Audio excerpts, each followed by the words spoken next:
You're listening to Heritage Radio Network. HRN is food radio supported by you. Learn more at heritageradionetwork.org. This episode of Pizza Quest is brought to you by Central Milling, hand-selected grain, expertly milled for passionate bakers. Central Milling is the farmer, the miller, and the baker working together to preserve American farmland for tomorrow while providing the highest quality flour and grains for the bakers of today. Dating back over 150 years, Central Milling is built on generations of knowledge, and they know that premium flour starts at the source. Employee-owned, Central Milling works directly with their farmers to sustainably grow grains that have exceptional flavor, nutrient content, color, and baking performance, which results in one of the largest selections of premium specialty flour and grains in the country. Hand-selected for the highest baking qualities, milled, cracked, or blended slowly to minimize heat generation, then bake-tested for performance. Learn more about Central Milling and their products at centralmilling.com. I'm Peter Reinhardt. Welcome to Pizza Quest.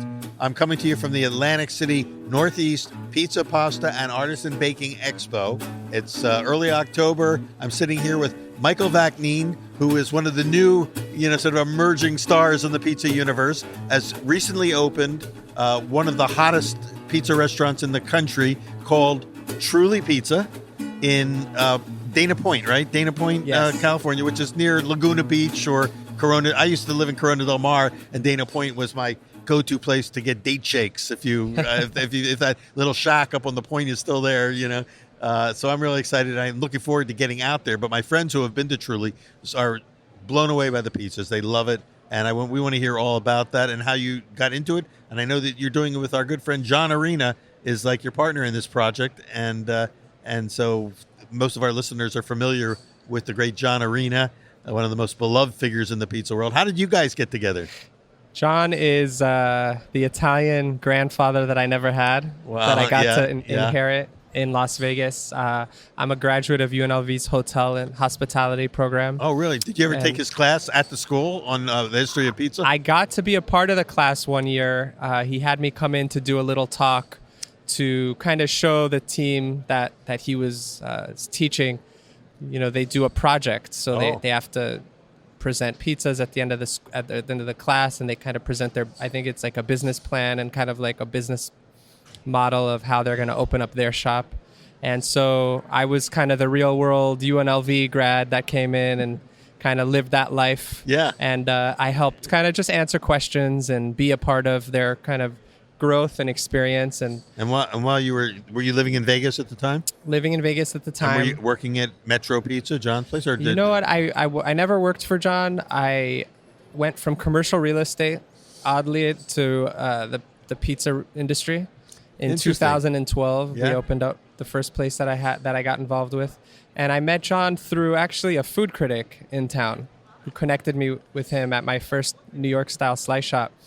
And wow. I knew of John, of course, because if you're in the industry, you know him. So, but you had opened a slice shop in Las Vegas? Yep. And what was it called? It was called... Is it still there? It's still there. It's called Pop-Up Pizza at the Plaza Hotel. Pop-Up Pizza at the Plaza Hotel. Cool. And so he was sitting there with John Curtis, one of the food critics in town.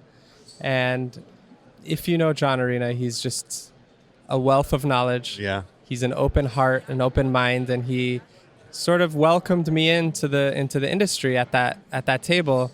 And from there it was I got his number, and it was the rest is history.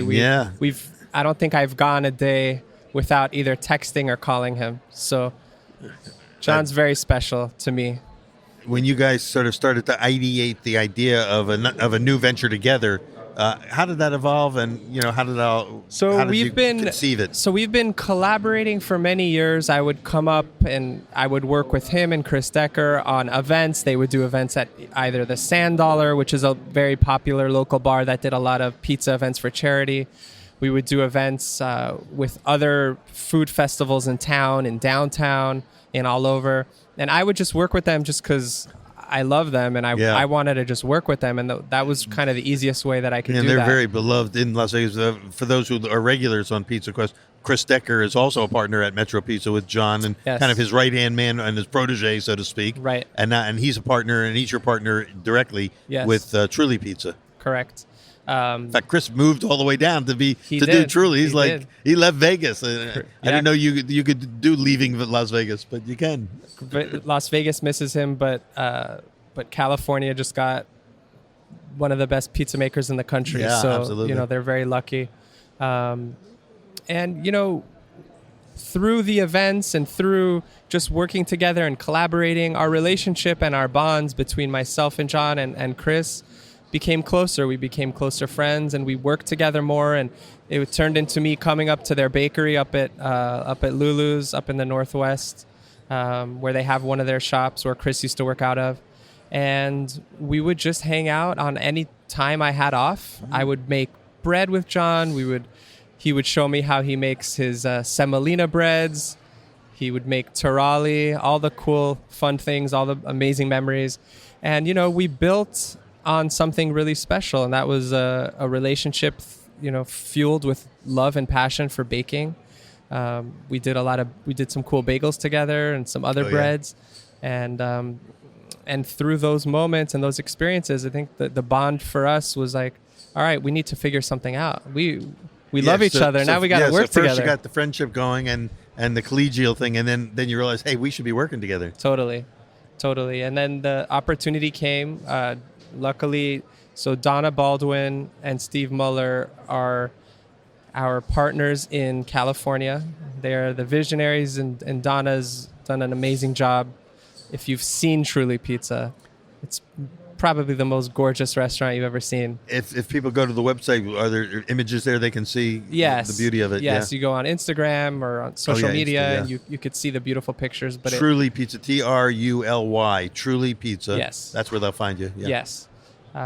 It looks like a beautiful, modern Mediterranean villa on the coast of Sorrento.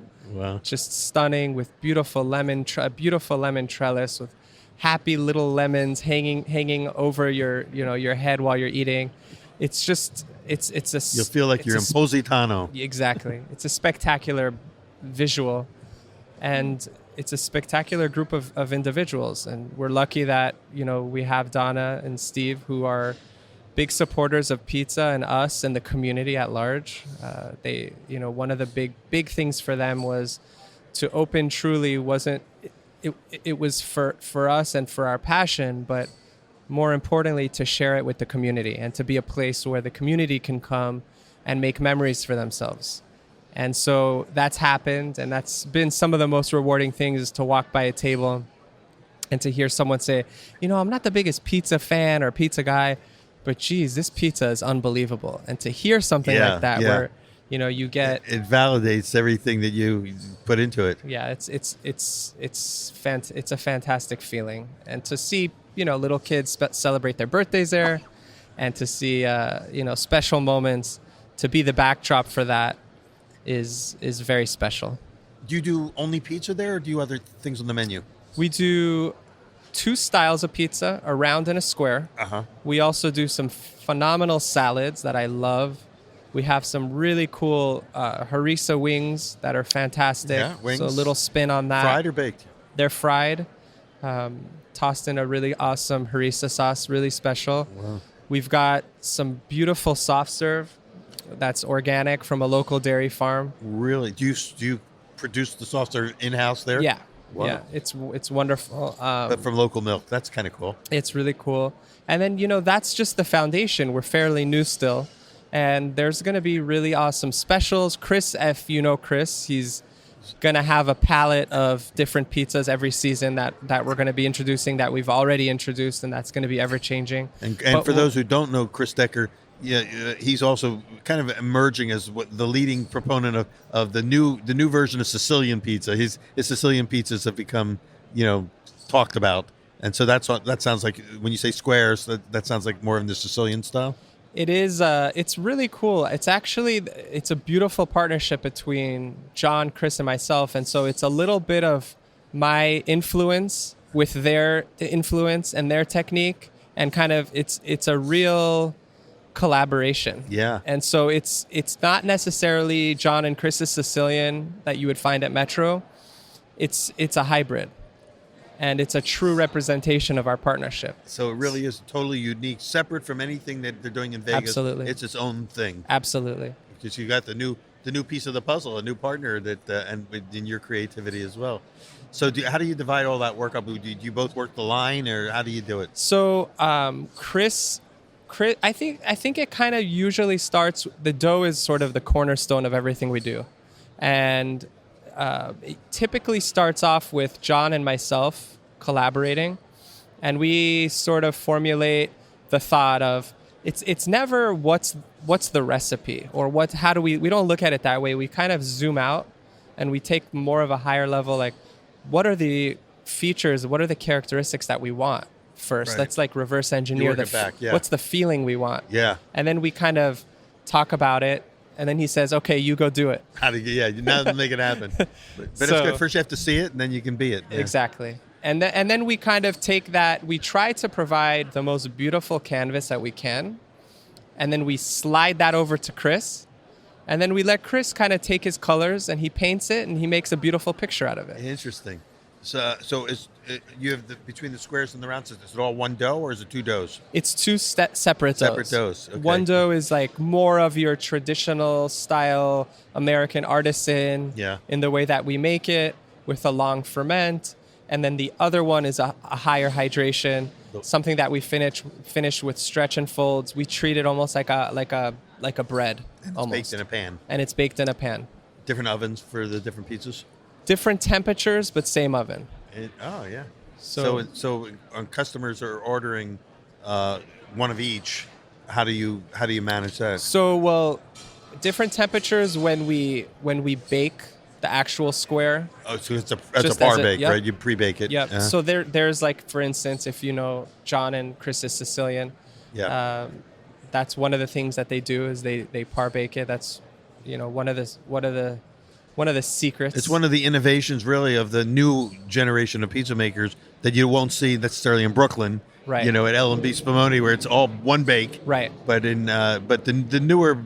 newer guys in the game understand the importance of par bake. Number one, you can't keep up if you don't par bake. True. But two, it's they've mastered the technique of being able to pre-bake it to a certain point and then finish it off with a different whatever basically you want to do on it. Yep. There are some other secrets that we proprietary that we do, but yes, that's one of the steps for sure. And we found that just because I know you're like me, you're a total dough geek. Yeah, we geek out on this stuff. What we have found is that by doing that, you get a little bit extra moisture out of the dough, so you come out with a lighter product. Which is what we love that light, exactly. but still creamy quality. Exactly. Yeah. Super crispy. Well, so if if you're listening to this and you're going, well, how can I get a bite of that? It's all the way out on the coast in Dana Point, which is Southern California between generally between San Diego and LA, but closer the coordinates I think of are between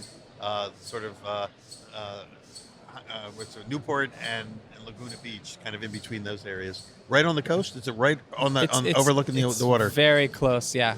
I mean, if you go up to the top of our roof, you could probably see the ocean. Uh-huh. So it's right there. We're in the Lantern District, right in the heart of Dana Point. Is the dining is basically outdoor dining? Is that how it works? It's not an inside restaurant. It's a terrace kind of restaurant. Right? Yes, it's an outdoor, indoor-ish style restaurant.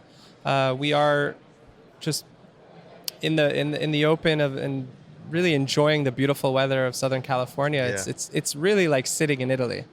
Yeah, it's beautiful. Yeah, and I can almost envision it. Like it really does sound like you are in Italy when you're there. Can you, for people who are listening who would love, a lot of people listen to Pizza Quest, they want to know, okay, how can I get my pizza as good as yours? Are there some tips that you can share about in your philosophy, but from the dough side as well as the overall, that are some of the difference makers for you that make for a great pizza? Of course, everyone always asks me, what ingredients do you use? What cheese, what flour, what this, what that. Honestly, it's really not about that. And don't get me wrong, it is. But what's more important is the technique.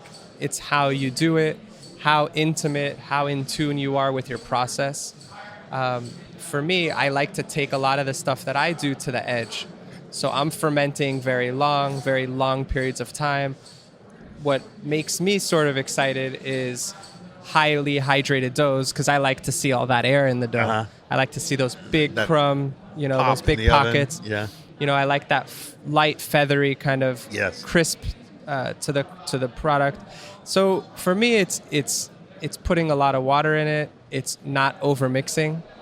Something that a lot of people do is they overmix their dough. I tend to and John and I talk about this all the time, I try to undermix my dough. Yes. And so that way, what you can do is two things when you're undermixing, is you can either finish it with a stretch and fold. Yep. And that way it's a more gentler development of the gluten and the protein in your dough.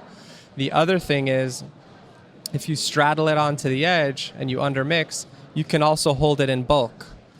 Keep it in bulk, let it sit out for a couple hours in ambient temperature, then throw it in the walk-in overnight. And you Right. should develop the strength that way too. And then by stretching and folding the dough, it kind of takes the place of the longer mixing. Exactly. And most people, probably already realize this, but if you don't, then when you go to dough ball stage, that's kind of mixing too. When you just divide and form a dough ball, you're adding some more mixing time, which again strengthens the gluten.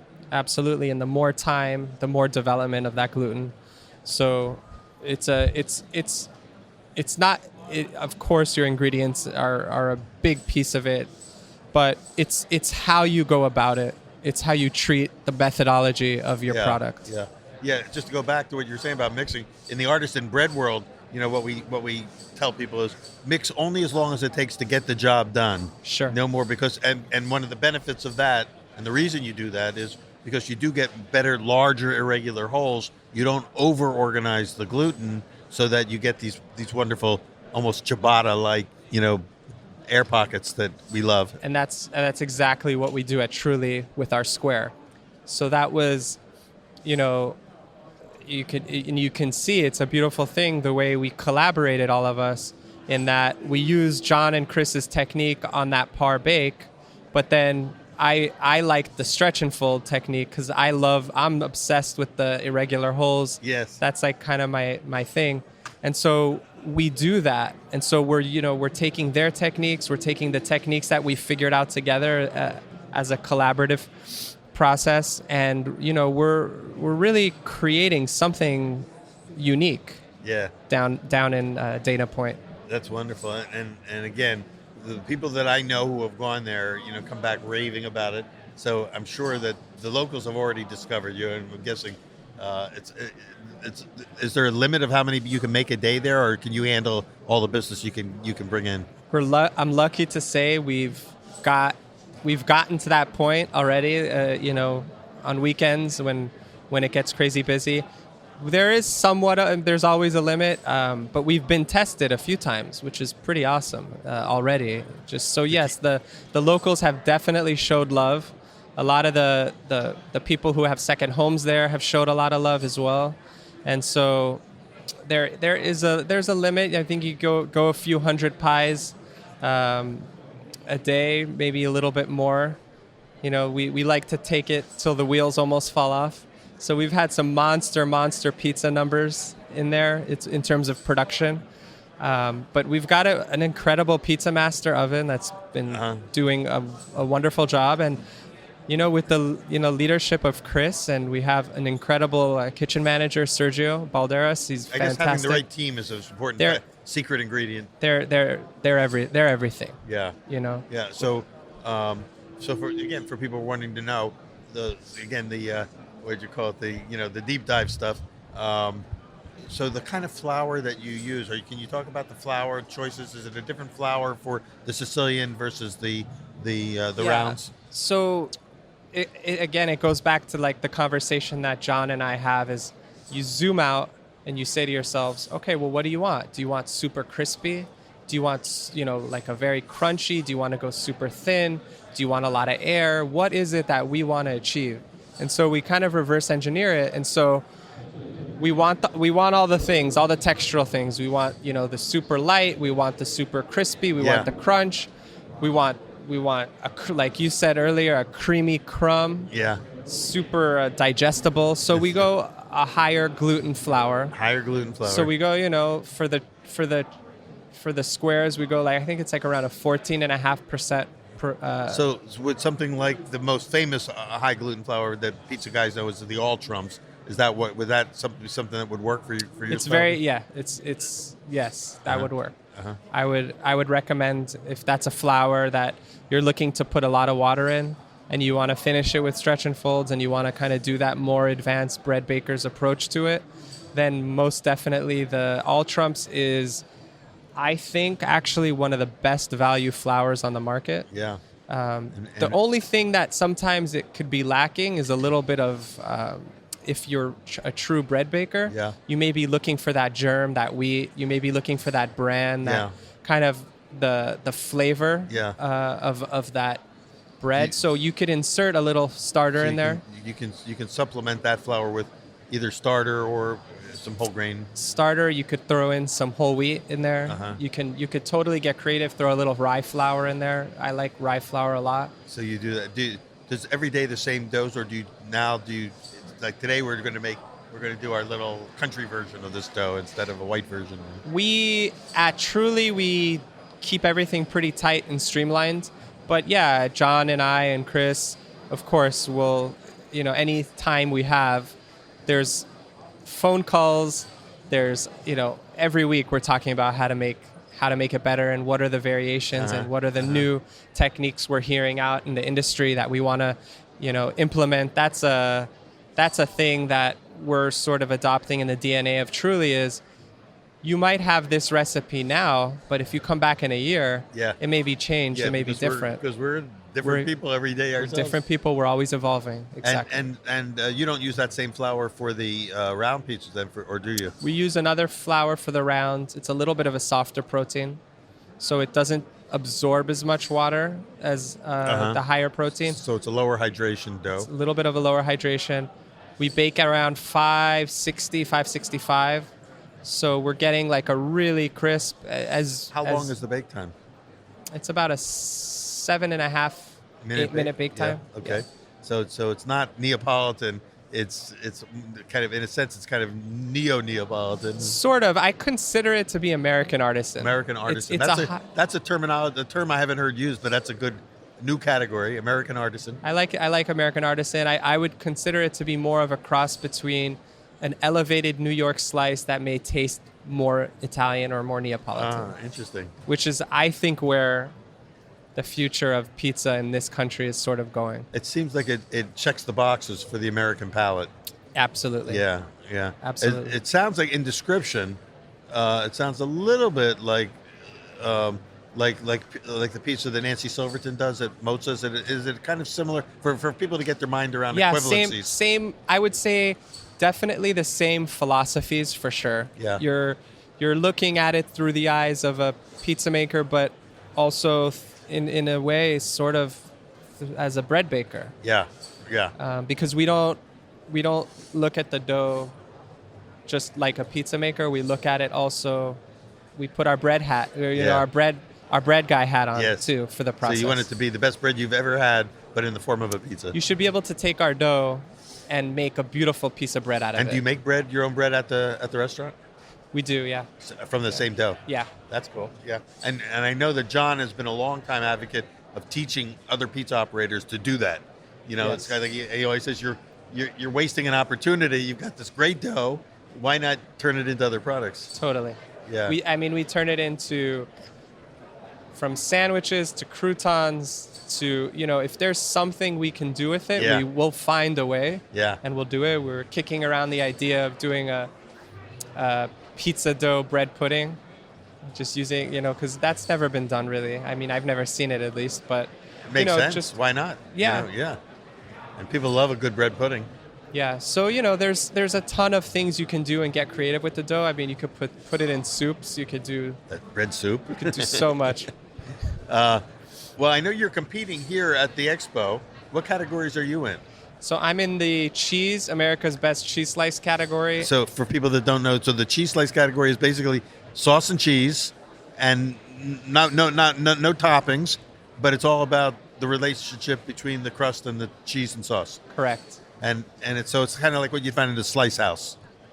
Absolutely. We just we actually brought the Truly dough, and we did the whole Truly process here in Atlantic City, which is cool. So if I get a bite of that, I'm getting kind of a Truly experience. Exactly. Okay. And so I think what I would categorize the kind of the pie that we created here today or here yesterday was, it's more of an American artisan, not something like you would find at like a New York slice shop, but it'll eat like it. So it'll be familiar in that way, where it'll be light but crispy, super, super savory, and relatable still. Yeah, that's cool. So it's its own thing now. You know? Yeah. Because we have so many subcategories and hopefully categories that's how we stand out amongst the 80 other guys making the same exact thing. That's what we'll find out later today when the judges announce it, because you did that one yesterday. I did that one yesterday. What are you doing today? Today I brought our square dough with me. It's exactly the same philosophy that we're doing, same exact techniques. We finished it with stretch and fold. There's a ton of water in the dough. Yeah. The pans are rising right now. So we're going to dimple them off soon and do a little par bake and get ready for Roman. We're going to do Roman category. So you're going to turn that dough will be a Roman style pizza. Yeah. As opposed to a Sicilian style pizza. Exactly. And what will differentiate it from a Sicilian? It's going to be thinner. It's going to have a ton of air. It's going to be all air bubbles, air pockets, super light. Yeah. I hope you come by and try a slice of it. When are you on for that? I'll be on in a couple more, 2 to 3 more hours max, I think. Okay, well, if I'm hoping to get by and do some tasting. We'll see. But if not, I'll be checking Instagram and everything else. So if people want to follow you, do they follow you under Truly Pizza on Instagram? I would recommend follow Truly Pizza. It's got everything that we're doing every day if you really want to stay in the loop on it. Okay. And then you could also follow me, obviously, Mike Vac20 on Instagram. Mike Vac, M-I-K-E. M-I-K-E V-A-K 20. Mike Vac 20. Follow me, follow Chris Decker, follow Johnny Pizza Guy. John Arena. And you guys have a strong presence on Instagram. I know every day when I open mine up, there's like, you're in the upper reels and then you're down in the lower feed, and there's always something new. And usually John is like somewhere in the world. It's like, where in the world is John today? Right. He could be in Italy, he could be in Greenland, he could be anywhere. Right. Because he goes where the pizza is. Right. Yeah, it's pretty cool. Yeah. And do you get to do much of that? Do you get to? I try to. It's busy with the businesses, but I'll try to. I'm gonna try. I think the whole team is gonna try to go to Napoli this year and do a competition trip and a be together and celebrate our first year trip. Hopefully. That's right. Are you coming? When is the anniversary? So it will have been. We opened up technically in June. So it'll be exactly, if we do it, it'll be following June. You're kind of like right now, your 6-month anniversary, really. You're kind of halfway through the first year. Yeah. So and I'm sure first year is always a learning curve. So for sure. It sounds like you've been learning like crazy. And for sure. But it's all the good kind of problems because you got plenty of customers and a lot of love for what you're doing. We're very lucky. Well, Michael Vakneen, thank you so much for being on Pizza Quest today, for sharing some great tips again, for some of the things out of your knowledge. I know you're on competition teams. You're on the World Pizza Champions team. You're competing here and now running the hottest pizza restaurant maybe in the country, Truly Pizza. And for anyone on the West Coast, you're lucky, go check it out. And for those who are going to the West Coast, put it on your pizza, I call it your own Pizza Quest list, your wish list to check it out. Come see us. Will do. There's multi-generations of love going into that pizza. That's right. Yeah, a lot of experience, and you're kind of the young link of the chain. So keep it going and find your next, your proteges and keep it happening. Always. All right, folks. Well, thank you so much for listening to Pizza Quest. You've been listening to me, and I'm with Mike Vakneen. We're going to follow him later today and see how he does in the competition, and we'll see you on the next episode of Pizza Quest. Pizza Quest is powered by Simplecast. Thanks for listening to Heritage Radio Network, food radio supported by you. Keep in touch at heritageradionetwork.org/subscribe.